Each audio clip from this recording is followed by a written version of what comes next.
السلام علیکم ورحمۃ اللہ وبرکاتہ۔ پیارے عزیز دوستو، کیسے ہیں آپ سب لوگ؟ امید کرتا ہوں کہ آپ سب خیر خیریت سے ہوں گے۔ آج ہم آپ کے لیے لے کے آ چکے ہیں ایک نئی موضوع کے اوپر ایک اور حدیث۔ اس سے پہلے آپ لوگوں سے میری گزارش ہے، اگر آپ میرے چینل مسلم آفیشیل یوٹیوب چینل پہ نئی ہیں تو اس کو ضرور سبسکرائب کریں اور ساتھ ہی ساتھ بیل آئیکن کو بھی دبا دیں تاکہ اس طرح کی آنے والی لیٹسٹ اسلامک ویڈیوز آپ کو سب سے پہلے مل سکیں۔ چلتے ہیں حدیث کی طرف۔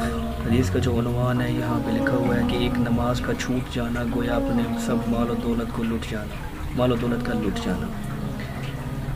اور حدیث ہم شروع کرتے ہیں۔ حضور اقدس صلی اللہ علیہ وسلم کا ارشاد ہے کہ جس کی ایک نماز بھی فوت ہو گئی وہ ایسا ہے گویا اس کے گھر کے لوگ اور مال و دولت سب چھین لیا گیا ہو۔ حضرت اقدس صلی اللہ علیہ وسلم کا ارشاد ہے کہ جس شخص کی ایک نماز بھی فوت ہو گئی وہ ایسا ہے گویا اس کے گھر کے لوگ اور مال و دولت سب چھین لیا گیا ہو۔ فائدہ چھوڑا صاحب فائدہ پڑھ لیتے ہیں۔ نماز کا ضائع کرنا اکثر بال بچوں کی وجہ سے ہوتا ہے۔ ان کی خیر خبر میں مشغول رہے یا مال و دولت کمانے کی لالچ میں ضائع کی جاتی ہے۔ حضرت اقدس صلی اللہ علیہ وسلم کا ارشاد ہے کہ نماز کا ضائع کرنا انجام کے اعتبار سے ایسا ہی ہے گویا بال بچے اور مال و دولت سب چھین لیا گیا ہو اور اکیلا کھڑا رہ گیا ہو۔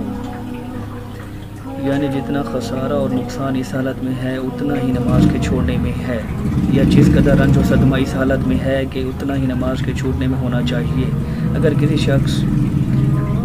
کسی شخص سے کوئی متبر آدمی یہ کہہ دے کہ اس کو یقین آ جائے کہ فلاں راستہ لٹتا ہے جو رات کو اس راستے سے جاتا ہے اور ڈاکو اس کو قتل کر دیتے ہیں اور مال چھین لیتے ہیں، تو کون بہادر ہے اس راستے سے رات کو چلے؟ رات تو درکنار دن کو بھی مشکل ہے کہ اس راستے کو چلے، مگر اللہ کے سچے رسول حضرت صلی اللہ علیہ وسلم کا یہ پاک ارشاد ایک دو نہیں کئی احادیث میں وارد ہوا ہے۔ اور ہم مسلمان حضرت صلی اللہ علیہ وسلم کے سچے ہونے کا دعویٰ بھی جھوٹی زبانوں سے کرتے ہیں، مگر اس پاک ارشاد کا ہم پر اثر کیا ہے ہر شخص کو معلوم ہے۔ یہ تھی آج کی حدیث جس کو ہم نے تھوڑا سا آپ لوگوں کے سامنے رکھا۔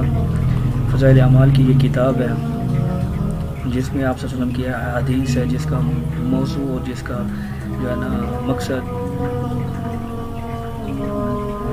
جس شخص کی ایک نماز فوت ہو گئی گویا وہ ایسا ہے اس کے گھر کے لوگ مال و دولت چھین لیا گیا ہو۔ مطلب کہ آپ صلی اللہ علیہ وسلم نے نماز کے چھوڑنے کو ہر چیز کے لٹ جانے کا قرار دیا ہے کہ جس شخص کی نماز چھوٹ گئی گویا وہ لٹ گیا، اس کے مطلب کہ وہ اس کے گھر کے لوگ اور مال و دولت سب چھین لیا گیا ہو اس کے ساتھ۔ تو یہ تھی آج کی حدیث۔ امید کرتا ہوں کہ آپ کو ہماری یہ ویڈیو حدیث آپ کو پسند آئی ہوگی۔ اللہ تعالی ہمارا پڑھنا اور آپ لوگوں کا سننا قبول فرمائے۔ ملتے ہیں اس طرح کی ایک نئی ویڈیو ایک نئی موضوع کے اوپر حدیث لے کر، تب تک کے لیے اللہ حافظ، دعا میں یاد رکھیے گا۔